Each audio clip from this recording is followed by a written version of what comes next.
Tentara salib di Yerusalem dikejutkan oleh 70.000 kesatria di bawah pimpinan Al-Afdol bin Salahuddin. Mereka menuju kota Nazaret dekat Hebron untuk membukanya. Maka pimpinan kesatria Templar atau kesatria salib, pasukan salib bernama Gerat, bergerak untuk menghadang. Dia membawa 500 pasukan berkuda. Panglima Al-Afdol tidak menghiraukan mereka dan tetap melanjutkan perjalanannya ke arah Nazaret. Dia kirimkan 500 pasukan berkuda, jumlah yang sama dengan pasukan salib, untuk menumpas mereka. Panglima Al-Afdol sampai di Nazaret dan menghancurkan wilayah itu sepenuhnya. Dia jadikan siang tentara salib diselimuti kegelapan. Dia berhasil melenyapkan kekuatan musuh dan mengambil semua yang ada di dalam kota. Adapun pasukan salib sendiri, mereka bertemu dengan pasukan berkuda Muslim di dekat daerah yang disebut Ain Jawaza. Seperti yang diprediksikan, pasukan berkuda Muslim punya keunggulan yang jauh di atas mereka, sehingga berhasil memusnahkan semua pasukan salib. Hanya 3 dari 500 pasukan salib yang selamat, yaitu Panglima Gerat II dan 2 orang pengawalnya. Sekilas, mungkin Anda berpikir bahwa kehilangan 500 prajurit bukanlah sebuah masalah besar. Namun faktanya itu adalah 1/10 dari jumlah pasukan yang dimiliki kerajaan Yerusalem. Mereka hanya memiliki 5.000 pasukan berlapis baja yang terbagi menjadi 10 divisi. Setiap divisi berisi 500 pasukan penunggang kuda. Mereka kehilangan seluruh pasukan dari satu divisi di dekat Ain Jawaza. Ini berarti bahwa mereka tidak akan dapat sepenuhnya menutupi sisi-sisi militer, dan pasti akan ada celah karena jumlah pasukan tidak mencukupi. Pasukan salib di kerajaan Yerusalem bergejolak dan terjadi kekalutan. Pangeran Tripoli Raymond III dituduh telah melakukan pengkhianatan besar. Mereka mengatakan, meskipun Pangeran Tripoli berselisih dengan Raja Guy de Lusignan, tidak sepatutnya dia mengkhianati salib. Maka Raymond III mengkhawatirkan reputasinya di kalangan orang-orang Kristen dan memutuskan untuk bergabung dengan pasukan salib di Yerusalem. Setibanya Raymond III di Yerusalem, diadakanlah pertemuan strategis di sebuah rumah dengan Guy de Lusignan. Arnad dan Gerat, komandan pasukan salib dan ksatria Hospitalaria. Mereka mendapat kabar bahwa pasukan Sultan Salahuddin tengah mengepung kota Tiberias, yang di dalamnya terdapat keluarga Raymond. Maka Lusignan dan Arnad ingin segera bergerak ke Tiberias untuk melindunginya, agar tidak jatuh sekaligus menyelamatkan istri dan anak perempuan Raymond supaya tidak menjadi tawanan Sultan Salahuddin. Tetapi di luar dugaan, Raymond justru tidak menginginkan rencana serangan ini. Dia menjelaskan bahwa sesungguhnya Sultan Salahuddin sedang memancing mereka untuk keluar menemuinya di tempat terbuka, karena dia tahu bahwa keluarga Raymond ada di dalam Tiberias. Namun keluar untuk menemui Sultan Salahuddin di tempat terbuka adalah bunuh diri massal. Raymond yakin akan perilaku baik dan belas kasihan Sultan Salahuddin, meskipun dia menangkap istri dan putrinya. Sultan Salahuddin tidak akan menyakiti mereka.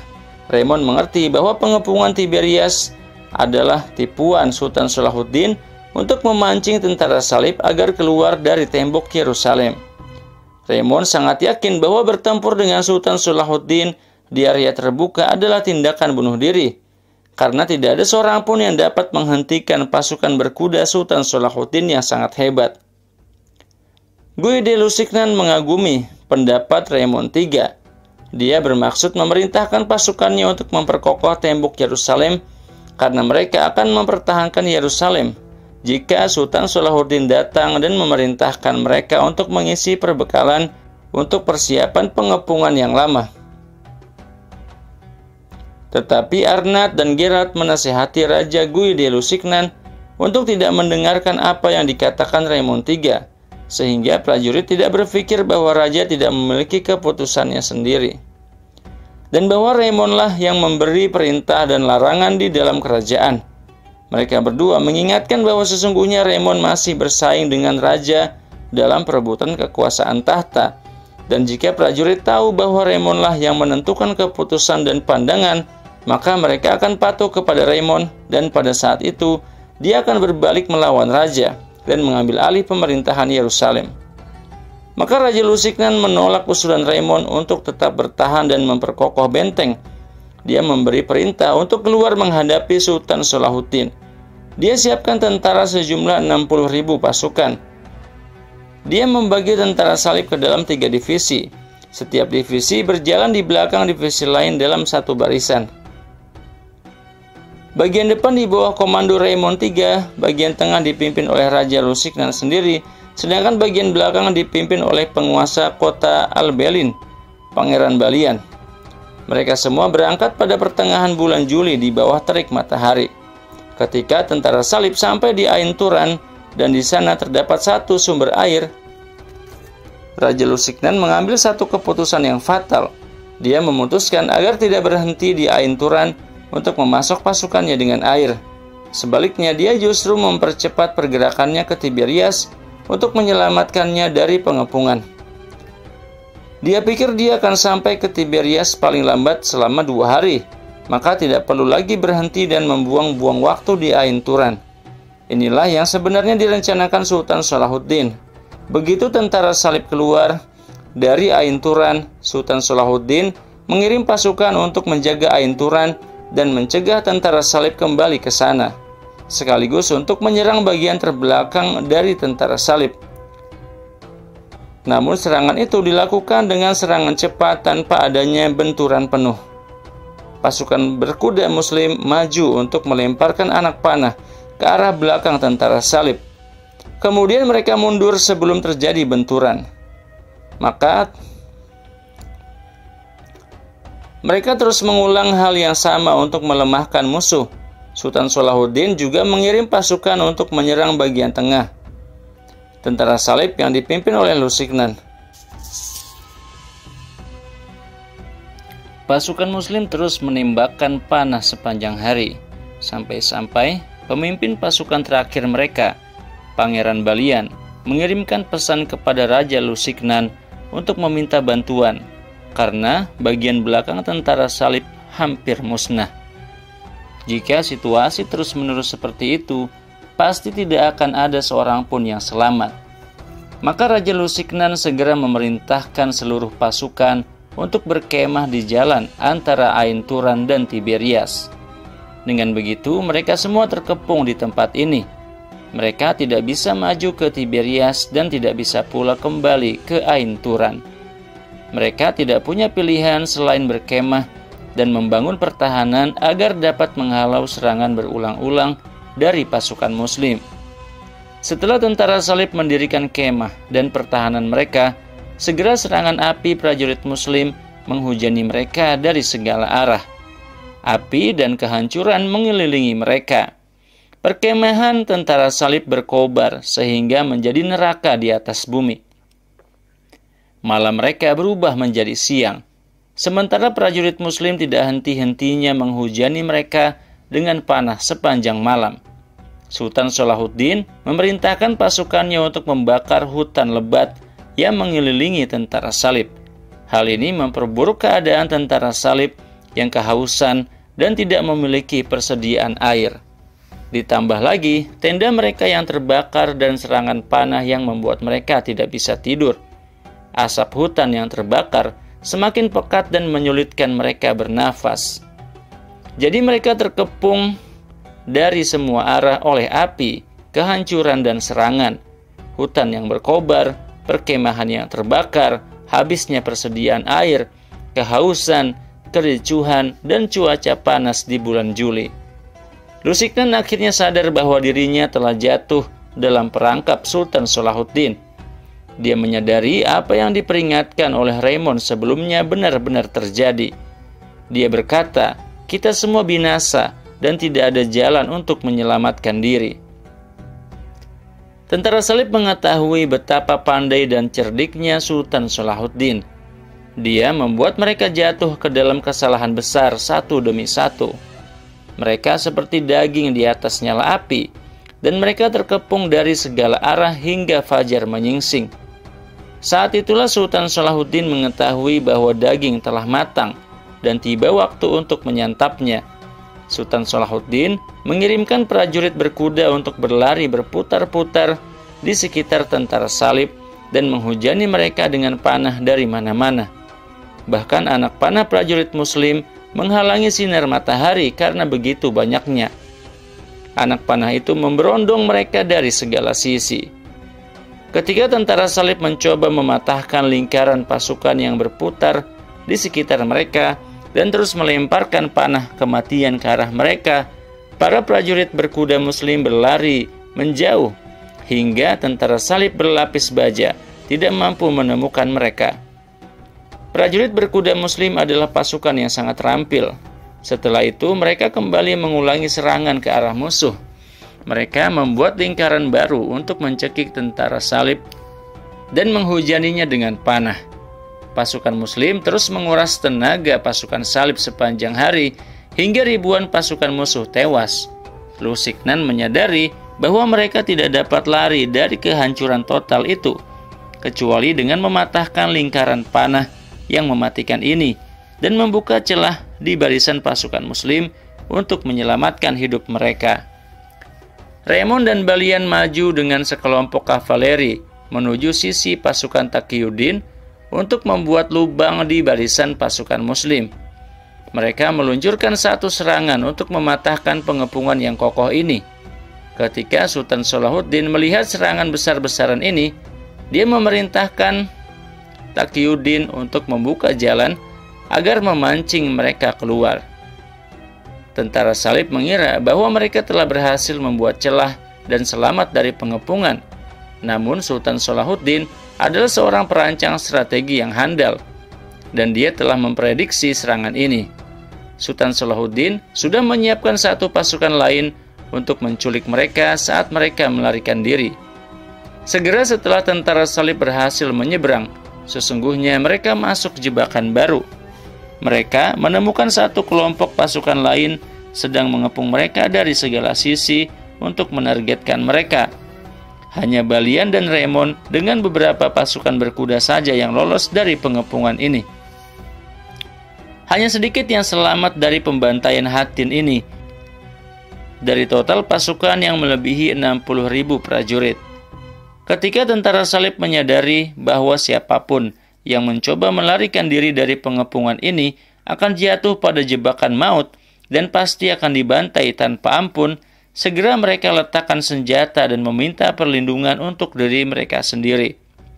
Pasukan Muslim menawan 30.000 tentara salib setelah mereka berhasil membunuh 30.000 sisanya. Semua panglima, perwira, pangeran, dan Raja Lusignan berhasil ditangkap. Hanya Balian, komandan pasukan, yang berhasil lolos dan berlindung di Yerusalem. Sementara Raymond III dengan beberapa anak buahnya melarikan diri ke Tripoli. Hanya belasan tentara salib yang berhasil selamat. Guide Lusignan dan Arnat ditangkap. Mereka diborgol dan dibawa ke tenda Sultan Salahuddin. Sudah tiba waktu perhitungan. Ketika mereka dibawa ke hadapan Sultan Salahuddin, dia diberikan secangkir air kepada raja. Ketika mereka dibawa ke hadapan Sultan Salahuddin, mereka diberikan secangkir air. Lusignan pun meminumnya, lalu dia berikan kepada Arnat untuk meminumnya. Namun Sultan Salahuddin marah karena sesungguhnya dia tidak ingin menghormati dan mengamankan Arnat. Sultan Salahuddin berkata kepada Raja Lusignan, "Kamulah yang memberinya minum, padahal aku tidak ingin memberinya air." Lalu Sultan Salahuddin melihat Arnat dan bertanya, "Mengapa kamu membunuh jamaah haji itu?" Kamu juga berkata, "Panggil Rasul kalian agar dapat menyelamatkan kalian." Akulah yang mewakili Rasulullah untuk membela umatnya. Tidakkah kamu tahu bahwa kami adalah penjaga perkemahan Rasulullah? Lalu Sultan Salahuddin menghunus pedangnya dan memenggal kepala Arnat. Ketika Raja Lusignan melihat kepala Arnat tergelincir di tanah, dia dilanda ketakutan dan kepanikan hingga wajahnya berubah warna. Dia pikir dia juga akan dibunuh. Maka Sultan Salahuddin berkata kepadanya, "Jangan takut, tidak lazim bagi seorang raja membunuh sesama raja. Tetapi pengkhianat ini pantas dibunuh." Penyair Imanuddin Al-Asfahani berkata, "Oh pertempuran Hattin, dan para pahlawan mengerutkan kening. Dengan serangan itu wajah matahari menjadi muram. Aku lihat para pembesar kekufuran dihinakan, pipi mereka tertutup debu, dan hidung yang hancur. Oh sucinya pedang yang mencabik kepala baju. Ia telah menghancurkan orang terbesar yang dikotori dengan kemusyrikan. Kepala itu tergelincir dengan berlumuran darah, seolah-olah itu adalah katak yang tenggelam dalam air. Terlepas dari mulianya sifat Sultan Salahuddin Al-Ayyubi yang sudah diakui oleh semua orang, baik yang jauh maupun dekat, Sultan Salahuddin memerintahkan untuk mengeksekusi semua pasukan salib yang ditawan, karena mereka adalah prajurit dengan akidah teroris salibis yang bertujuan untuk memusnahkan umat Islam dan tidak pernah mau menerima perdamaian. Sebab sebelumnya Sultan Salahuddin telah memberikan perdamaian kepada mereka, namun mereka justru mengkhianati semua perjanjian dan menyerang umat Islam. Dengan demikian Sultan Salahuddin memiliki dua target strategis, yaitu kota di pantai Syam dan kota Yerusalem. Sultan Salahuddin memutuskan untuk memulai dengan kota-kota di pantai Syam. Dia berhasil menjatuhkan semua kota itu dalam waktu 2 minggu, selain kota Tirus. Kemudian dia menuju kota Yerusalem, ibu kota kerajaan Yerusalem, dan mengepungnya. Balian memutuskan untuk mempertahankan benteng Yerusalem setelah dia melarikan diri ke sana.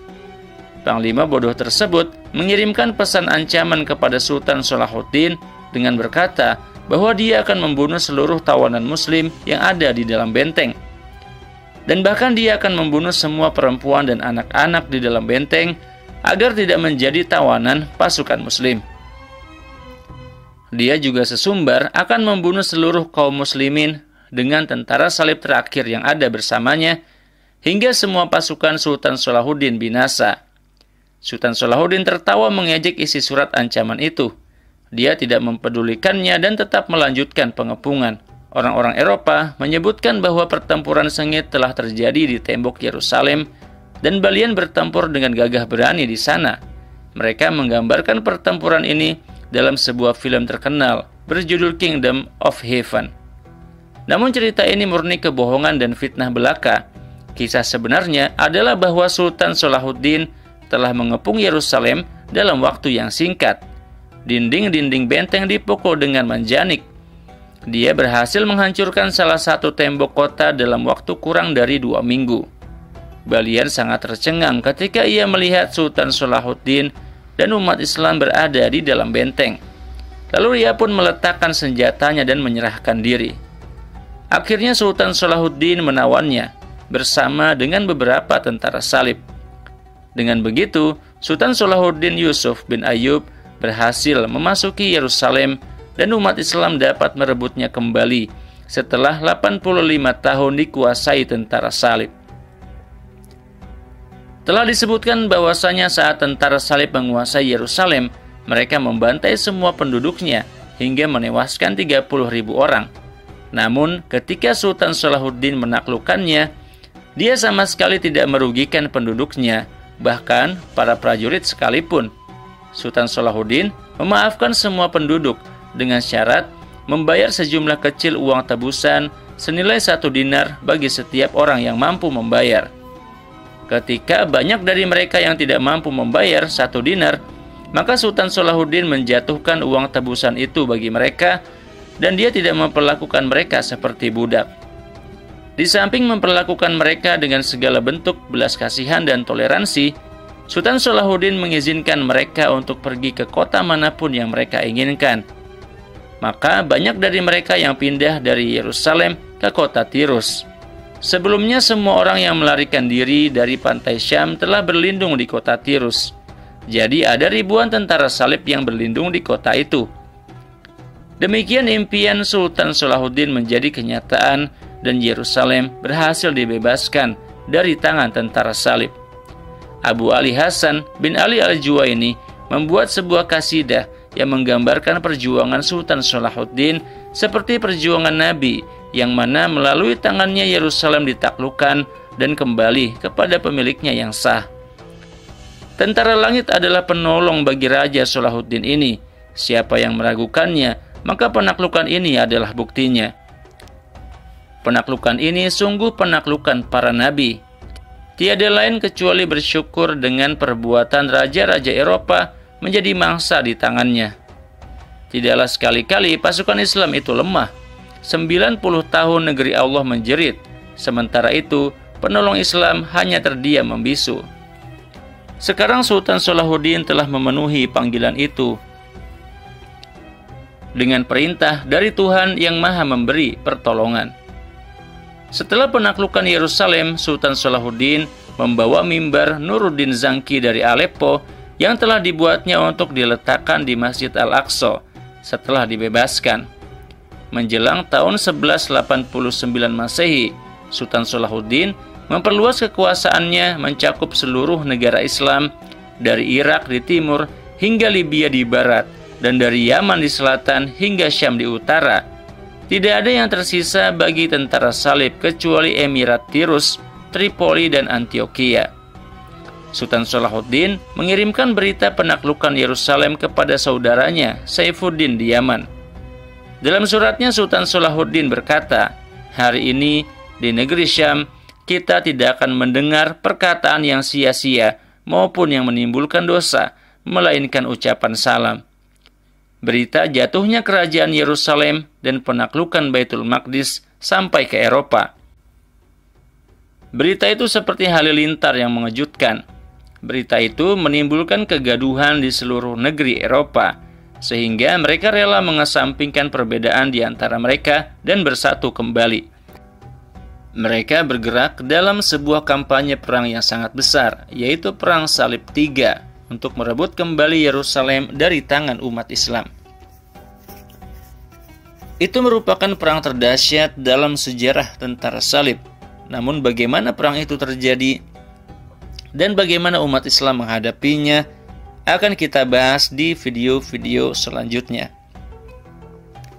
Terima kasih teman-teman sudah menonton video ini sampai habis, dan sampai ketemu lagi di video selanjutnya insyaallah. Saya Muhammad Isdian Muttaqin. Wassalamualaikum warahmatullahi wabarakatuh.